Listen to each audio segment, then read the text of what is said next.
Добро вечер, почитувани гледачи. Стартува новото издание на емисијата Живе и здраво, која се емитува секој вторник во 19 часот.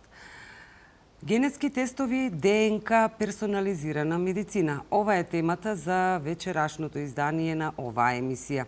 Вечерва наши ваш гостин е Горан Кунгуловски, доктор на науки по геномика и екогеномика од биоинженеринг, која е партнерска фирма на специјалната болница Филип II.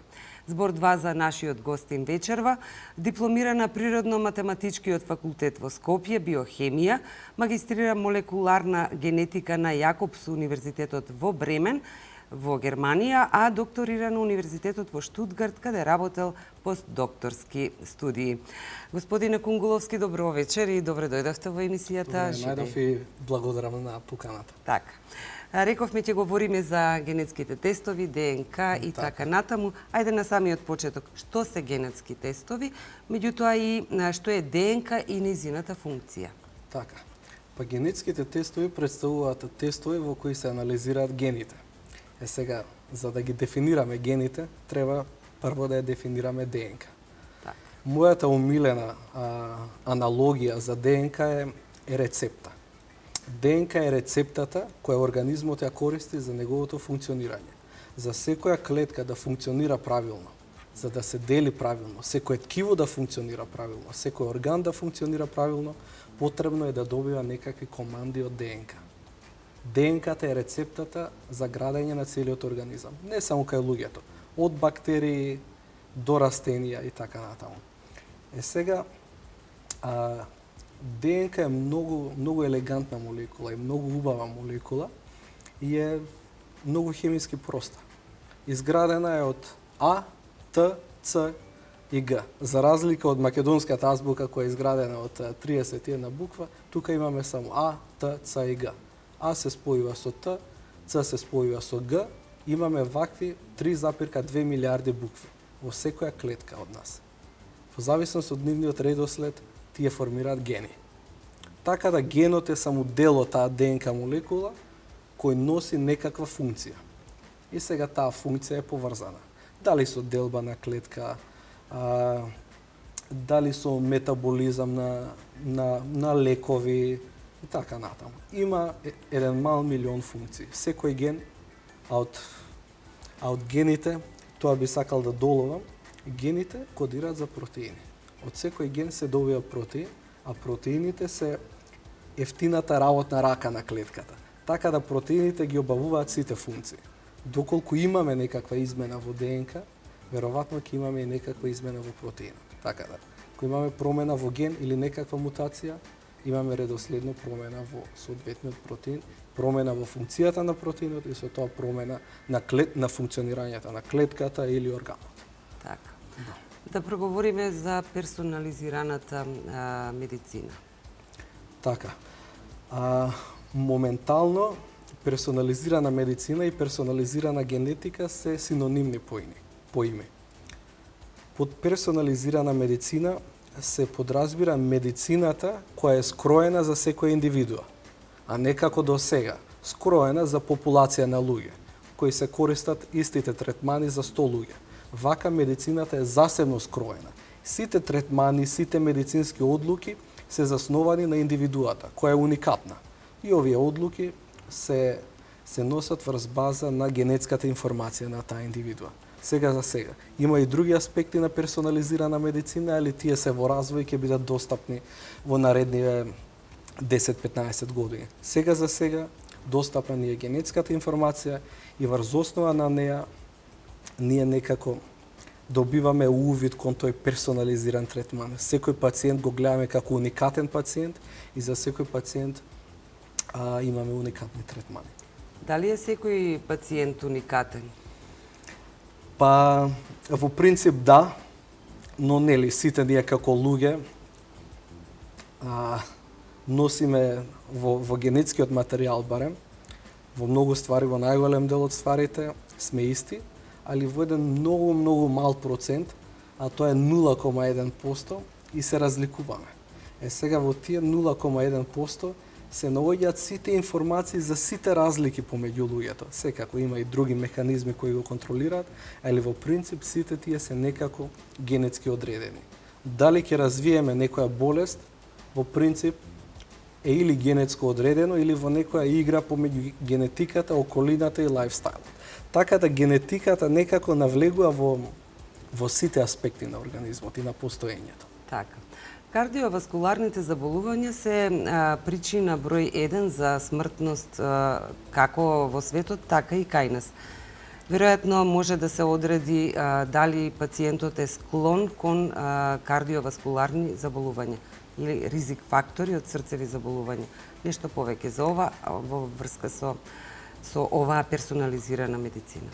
Така. Знаете, оддамна се знае дека некои срцеви заболувања се провлекуваат некако по фамилии. Голем дел на фамилии имаат себена историја на некакви срцеви заболувања и тоа е добар знак дека е некако тоа генетски кодирано, дека тоа е некако генетски одредено кај овие пациенти. Така да ние се обидуваме сега со оваа нова технологија унапред да го одредиме ризикот на некои пациенти за одредени срцеви заболувања. Во принцип, тие се срцеви заболувања кои се поврзани со ненадејна смрт. И со ненадејна смрт и кај млади луѓе. Тоа се проблеми со електрицитет, со тоа како ионите се пренесуваат во срцето, низ каналите на срцето, како работи срцевиот мускул и така натаму. Така да, со овие генетски анализи, ние сме во состојба унапред да одредиме некаков ризик на пациентот за развивање на некаква срцева болест. И секако, нели, тоа е многу корисно, бидејќи ако имаме таа информација, ќе преземеме превентивни мерки за тој пациент. Години уназад, пред да се појават симптомите на болеста. И токму тоа е поентата на оваа персонализирана медицина. Да не биде реактивна како стандардна медицина, под реактивна се подразбира да се третираат болестите откако ќе се појават првите симптоми на болеста. Персонализираната медицина е проактивна или превентивна, односно се третираат болестите пред да се појават нивните први симптоми. Така да, во новата лабораторија за генетика и персонализирана медицина, токму овие работи сакаме да ги разглабаме во детали. И мислам дека тоа ќе биде многу корисно за пациентите, бидејќи воведуваме на нова клима, еден нов поглед во медицината, на превенција. И мислам најлесно да се објасни ова е дека оваа персонализирана медицина е за здрави луѓе. За здрави луѓе кои носат некаков зголемен или намален ризик за развивање на некакви болести. Токму на тоа сакам да се концентрираме и луѓето да се концентрираат. Дека медицината во иднината ќе биде медицина за здрави луѓе. Лекарите ќе бидат онака, како советници на пациентите. Так. За превенција на одредени болести, воедно и срцеви болести. Дали тоа значи дека ако пациентот во своето семејство има родителите или својот баба, дедо имале некакви срцеви заболувања, дали може би он вистински е потенцијален таков пациент кој што би можел да добие вакви болести? Да. И обратно? Така. Токму тие пациенти иницијално се најдобрите кандидати за овие генетски анализи. Пациенти за кои се знае дека низ фамилијата се провлекува некаква болест. Сега, доколку некаква болест се провлекува во фамилијата, тоа не гарантира дека и нивните поколенија ќе ја добијат таа болест. Тоа зависи од разни комбинации на гени.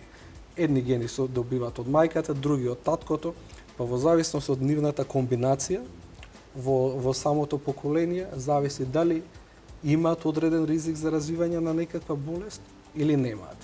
Така да исто така, доколку во фамилијата не се провлекува никаква болест, тоа не гарантира дека кај нивните поколенија нема да се јави одредена болест, бидејќи сепак се работи за статистика и за комбинаторика на разни гени, Така. добиени од двајцата родители, нели? И бидејќи е тоа комбинација, нивното поколение или нивните синови или ќерки добиваат таква уникатна комбинација на гените од мајката и таткото. Така да не се знае кај не водат тие, се додека не ги испитаме и не ги анализираме. Така.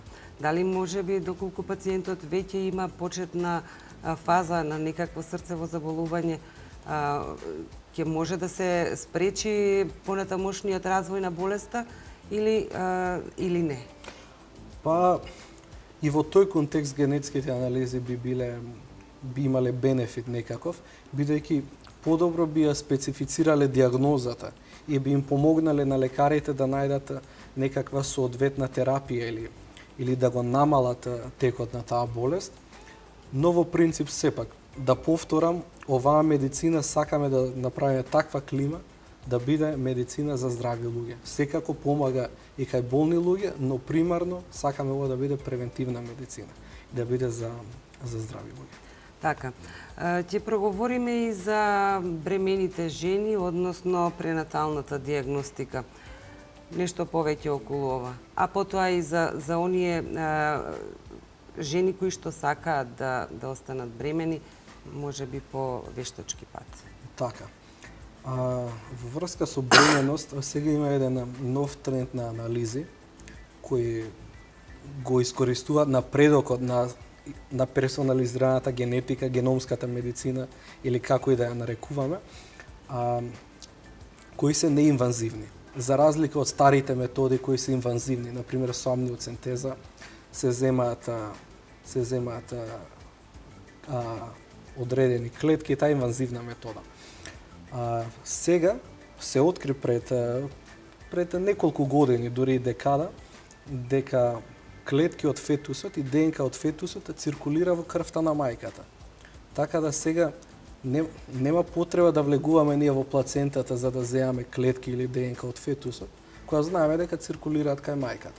Доколку циркулираат, нели секако ние сакаме да го искористиме овој факт, имаме напредни генетски методи и инструменти и сакаме да ги анализираме. И врз основа на таа неинвазивна метода, со земање само на неколку милилитри крв од мајката, ние утврдуваме ризик на фетусот за носење на болести као Даунов синдром, Едвардсов синдром, Патао синдром и така натаму, сите тие анеуплоидни синдроми.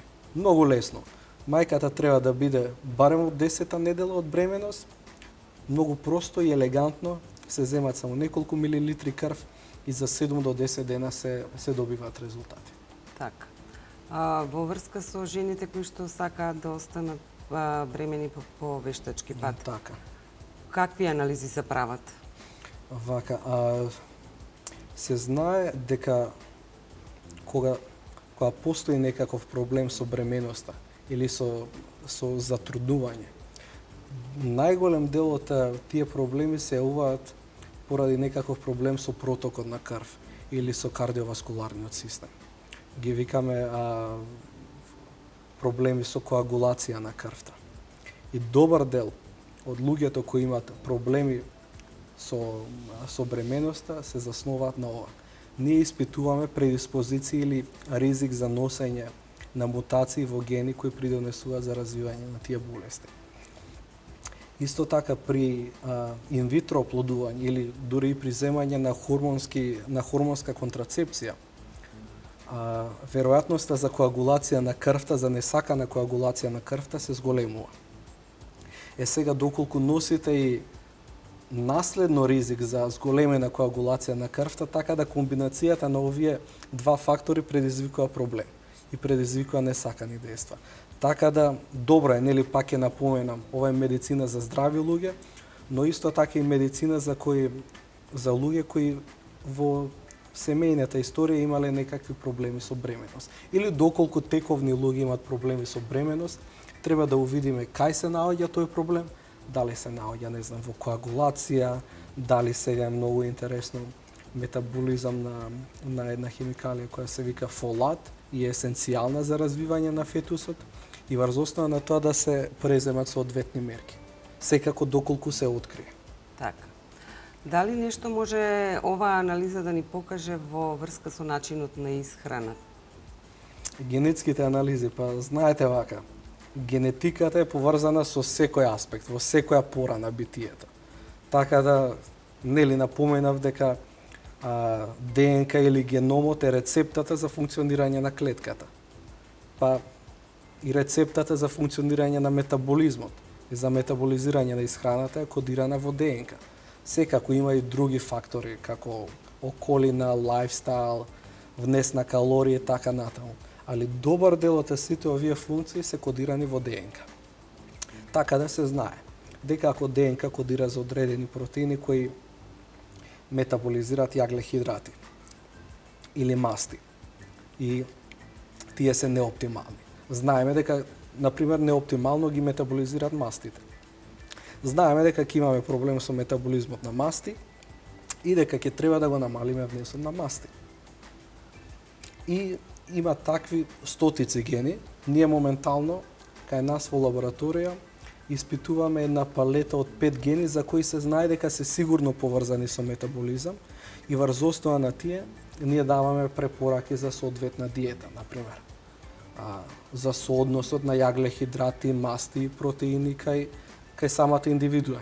Овој третман, пак ќе напоменам, е индивидуализиран за секој. Така да се вика индивидуализирана или персонализирана медицина. Сега за сега испитуваме 5 гени, но цело време напоредно работиме да ја зголемиме таа палета на анализи и со тоа да ја зголемиме и информативноста на тие тестови. Така да сумирам дека дел од диетата и исхраната зависат од генетиката на секој индивидуа. Така да, доколку имаме информации за генотипот или генетската конституција на пациентот, ќе имаме информации за соодветниот тип на исхрана. Така. Нешто кратко околу спортистите. И многу често можеме да видиме по медиумите дека како што играл фудбалерот, паднал, му се слошило или не дај Боже некогаш завршува и со фатални последици. Така. А всушност не бил болен. Да. Околу спортистиве, накратко. Да, во принцип сите тие состојби на ненадејна смрт кај спортистите се поврзани со некакво срцево заболување, кое не е многу лесно да се детектира со моменталната стандардна диагностика и технологија. Затоа ја имаме и генетиката. Тие пациенти или спортисти биле носители на таа болест, но не било навремено откриена и евентуално санирана. Сега има и други аспекти за спортистите. Например, некои спортисти полесно подлегнуваат на мотивација од тренерот. Некои не толку лесно. Све тоа е генетски кодирано. Све тоа зависи од гените кои се активираат во мозокот. Некој ќе биде полесно мотивиран, некој не толку лесно. Исто така, во однос на спортистите, во зависност од некои гени и од метаболизам на масти, зависи дали индивидуата ќе биде поприкладна за некој подолготраен спорт, кој трае подолго време, или за некој спорт со многу силен интензитет. Например, само многу мал број на луѓе се способни да бидат добри или најдобри, например, во спортови кои се поврзани со спринт некаков. А некои луѓе, посебно знаете во Африка, така, се маратонци. Све тоа е генетски кодирано. Еве јас имам направено некои од тие испитувања, а исто така и сум го искусил, и јас сум подобар во тие подолготрајни спортови. Ми требаат само неколку дена да се адаптирам и потоа, онака, без никаков проблем. Правам по 10-15 километри и така натаму. Да. Сигурно испитано. Така да, исто така сигурно испитано и за во однос на диетата. Сум ги направил овие анализи. Препорака за мене храна со зголемен број на јаглехидрати. Така да, нели, некои луѓе одбегнуваат да внесуваат јаглехидрати, но за мене треба зголемен број на јаглехидрати, а намален број на масти. И тоа е најдобрата препорака за да ја изгубам доколку сакам дел од мојата телесна маса. Така, меѓутоа и за поквалитетен живот, се разбира. Ќе се вратиме повторно на исхраната, односно за дали може да се открие предиспозиции за дебелење. Може би е поврзано тука пак со исхраната. Така, тоа е све поврзано со исхраната и треба луѓето да знаат дека не постои еден ген за дебелење. Не постојат два гени за дебелење, туку тоа е комбинација, некоја игра на многу повеќе гени. Сега ние одиме етапно и тоа го откриваме етапно.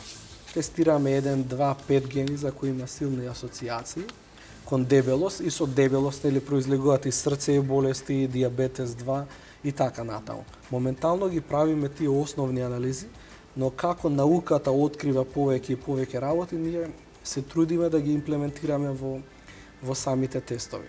Така да, све тоа е поврзано. Исхраната, склоноста кон дебелење, све тоа е една комбинација, една игра на многу гени.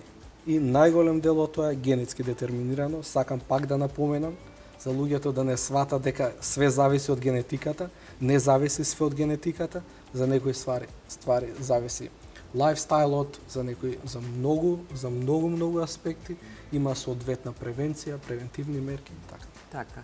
Ние имаме многу често случаи кога некоја наша пријателка или пријател ќе каже јас правам таква и таква диета, меѓутоа не вродува со плод. Така. Веројатно тоа е сето поврзано со тоа. Веројатно наместо да прима повеќе јаглехидрати или обратно, Да. па токму заради тоа и не успева и диетата. Така, нели напоменав, дел од овие ствари се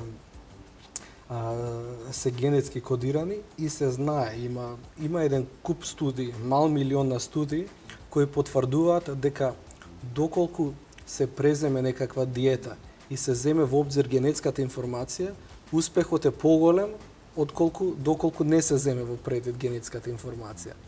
Така да постои веројатност да некои пациенти или луѓе земат намален внес на калории, али не ги земат вистинските калории од најсоодветната исхрана. Така.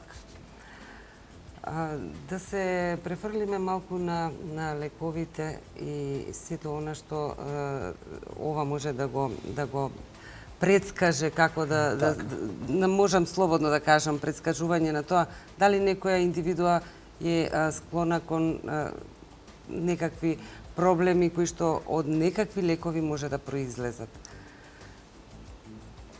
Па, како и све друго, метаболизмот на лековите зависи од протеини кои се кодирани од одредени гени.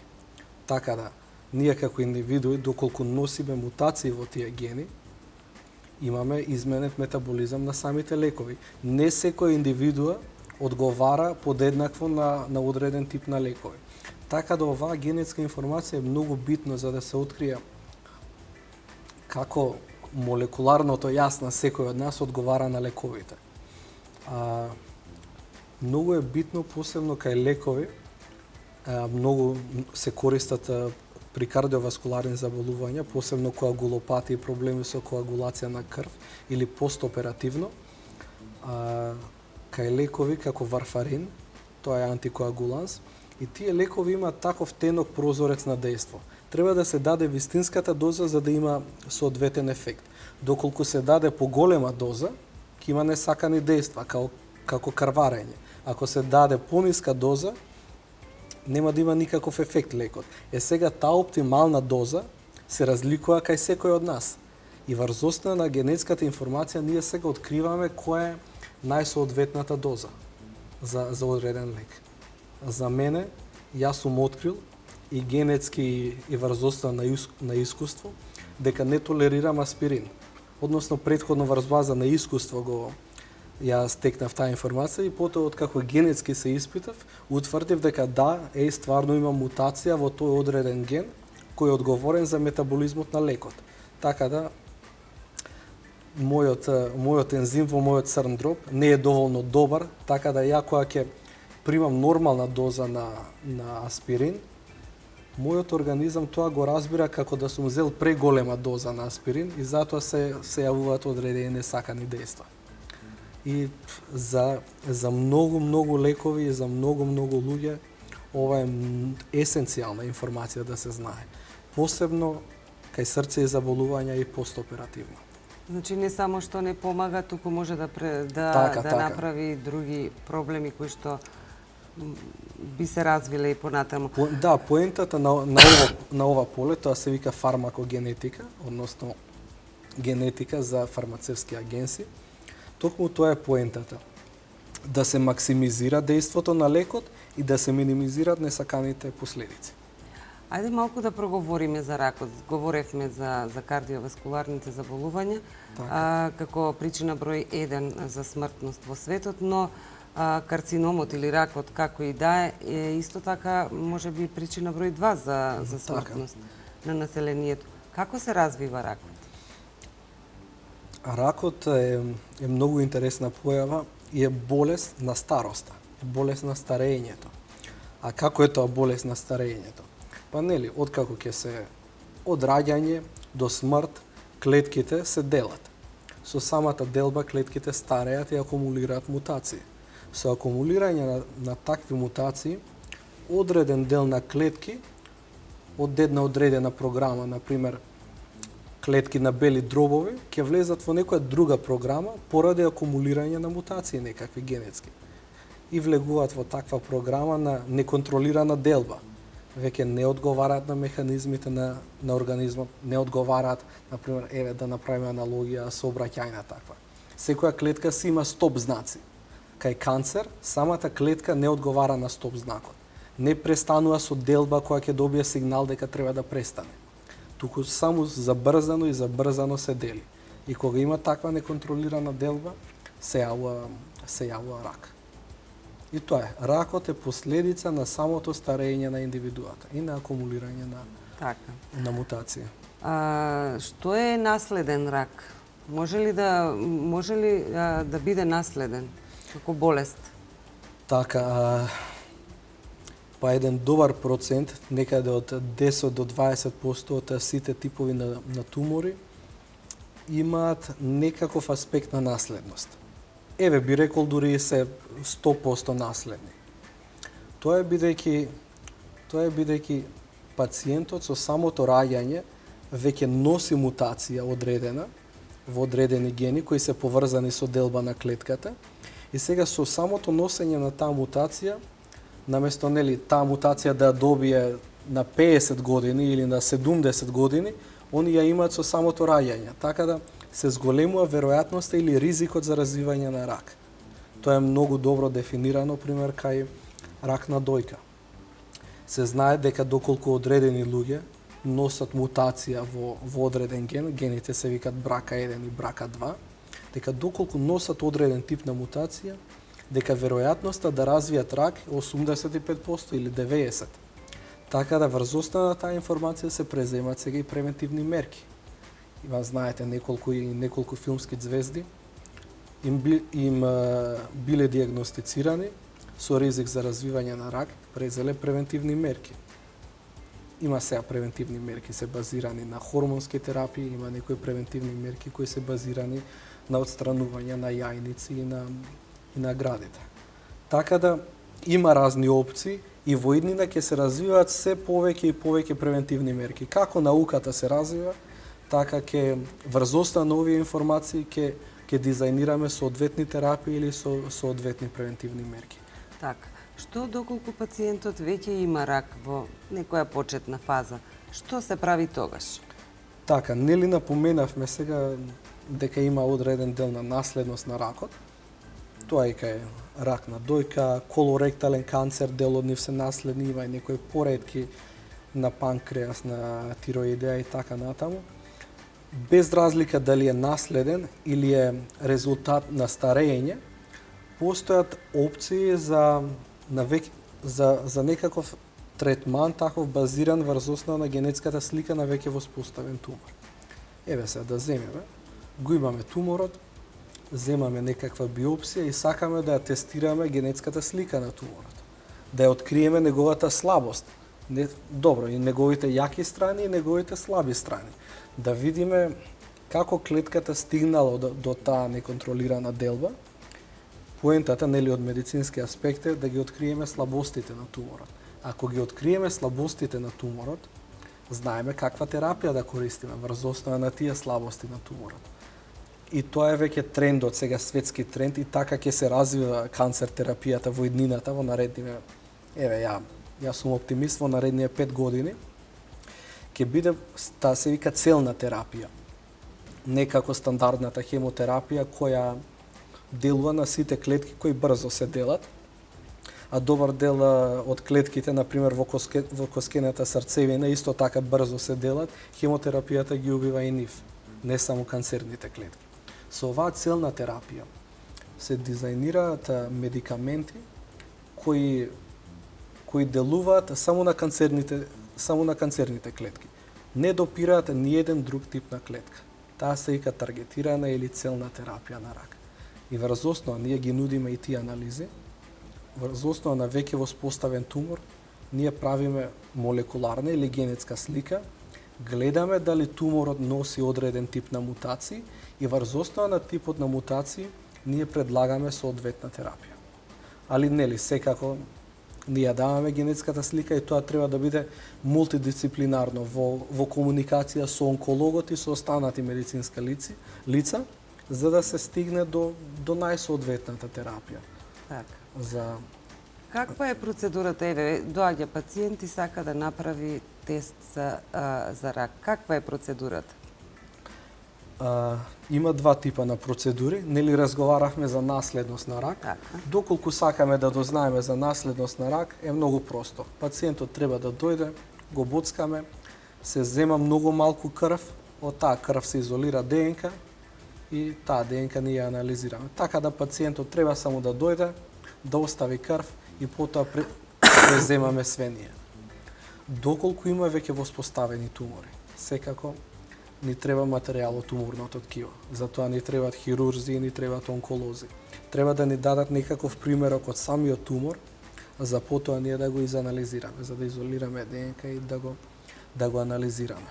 Така да за наследен рак и за сите останати наследни болести, као срцеви заболувања, нели напомена фармакогенетика или делување на лекови, нутригенетика или поврзаност нели на генетика и соодветна исхрана, потребно е само земање на крв или дури за некои анализи потребно е земање само на букални клетки, само еден таков прост свап се зема и клетките се анализираат. Бидејќи во секоја клетка ја имаме истата ДНК информација, освен во туморните клетки.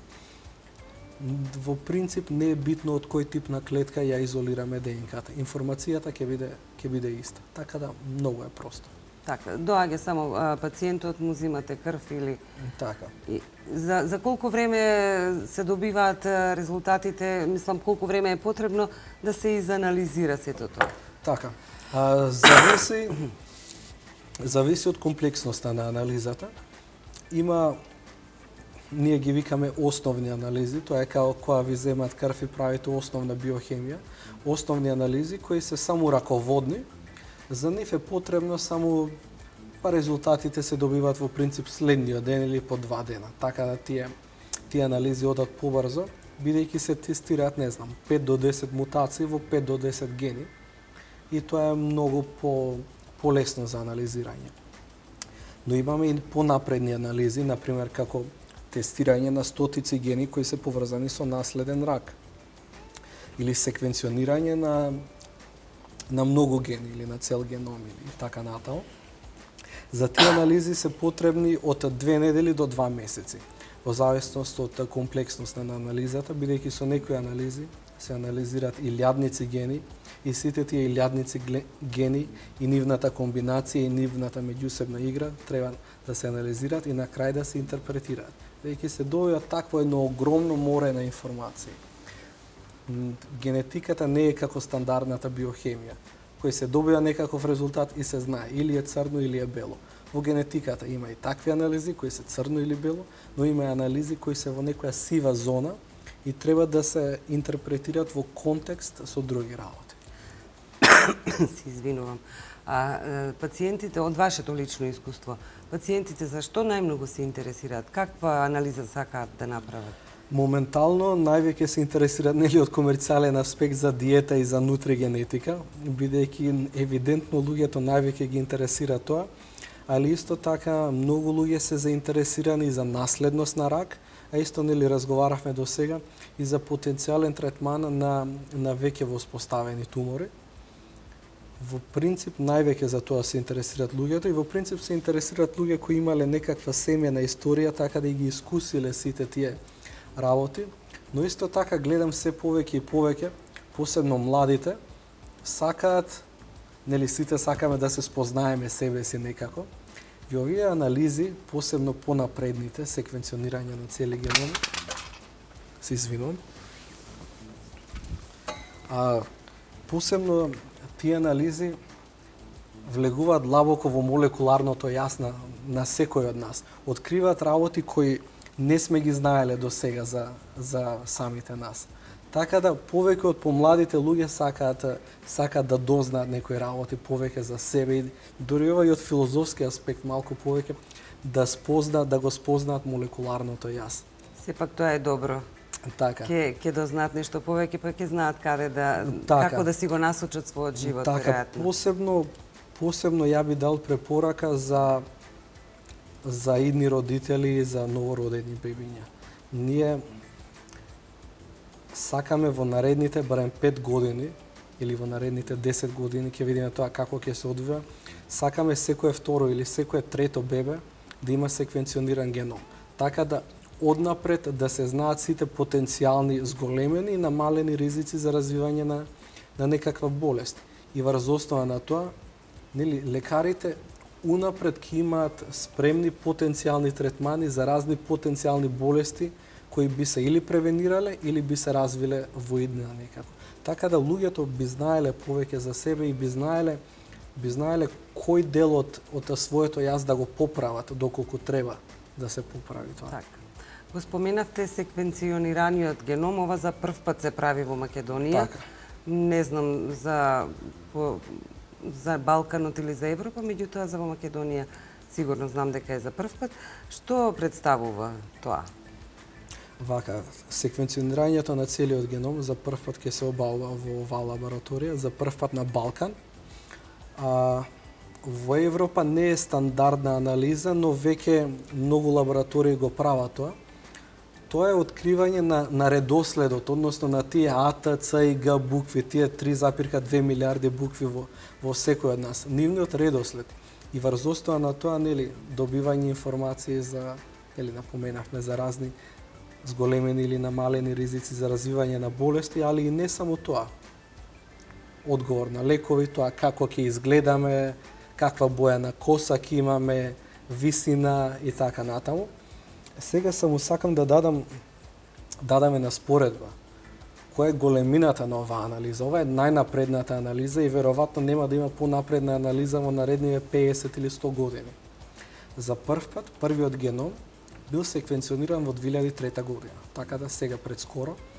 Потребни биле 13 години, бил потребен таков цел конзорциум од 30 врвни институти. Илјадници луѓе биле инволвирани во целиот тој процес и потребни биле околу 3 милиарди долари за да се направи тоа. Сега, моментално, во Македонија е достапна за некоја цена од неколку илјади евра. Да, тоа е малку поексклузивно, али информацијата која се добива од секвенционирање на цел геном, мислам дека тоа не се плаќа со пари. Така да се пофалиме за тоа, за прв пат во Македонија ќе секвенционираме и тоа неколку геноми, и тие неколку геноми ќе ги секвенционираме по 30 пати, за да ја зголемиме резолуцијата и квалитетот на таа информација. Така да доколку некој сака да открие повеќе за себе си, ова е таа вистинска анализа. Така да еден од луѓето кои ќе го секвенционираат, кои веќе уствари анализите се во текст, сега се потребни неколку недели за да се секвенционира геном, и доктор Митрев и неколку останати луѓе како мене и мојата фамилија ќе го секвенционираме екзомот. Тоа е дел од геномот, 2% од геномот во кој се наоѓаат најрелевантните медицински информации. Така да исто доколку некој за поевтини пари да дознае повеќе за себе си, за своето молекуларно јас, за идни ризици за развивање на болести, терапија со лекови, наследност на рак, невродегенеративни болести, предиспозиции за диабетес и многу други работи. Овие се вистинските анализи. Така.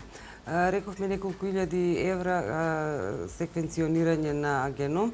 Ако може, еве, за нашите гледачи, како се движат цените за другите тестирања?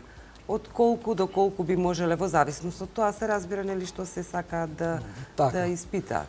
Во зависност од сеопфатноста на информацијата, цените идат некаде од 50 на евра па нагоре. Така да добар дел од овие анализи се достапни за луѓето. Како науката се развива, нели, гледате разлика во изминатија 10 години, од 3 милиарди долари се достигнуваме кон неколку илјади евра или неколку илјади долари. За 2 години овие анализи ќе стигнат барем најсеопфатните до 1000 долари. И тоа е поентата, тоа е целта на оваа геномска медицина.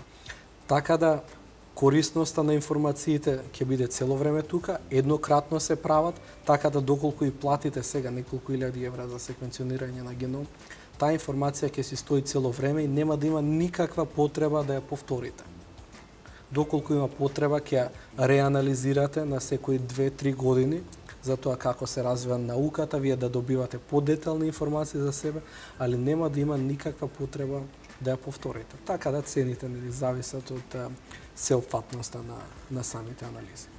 Господине Кунгуловски, јас ви благодарам што одвоивте време и Благодарам и на вас. Гостин во емисијата Живе и здраво. И еве, се надевам дека на гледачите им објаснивме, поточно вие им објаснивте што се значи ДНК, персонализирана медицина и така натаму. Така, јас сакам само да напоменам, доколку пациентите сакаат да добијат подетални информации, нека го посетат веб-сајтот на Филип II, него се наоѓаат онака мал милион информации за генетски анализи, основни информации, генетски анализи кои се обавуваат во самата лабораторија. Има и неколку телефони, така да слободно нека се јават, слободно нека се консултираат. Ние сме достапни во скоро секое време. Уште еднаш ви благодарам. Почитувани гледачи, тоа беше Горан Кунгуловски, доктор на науки, вечерва гостин во емисијата Живе и здраво. Јас ви благодарам за вниманието и ви закажувам нова средба за 7 дена.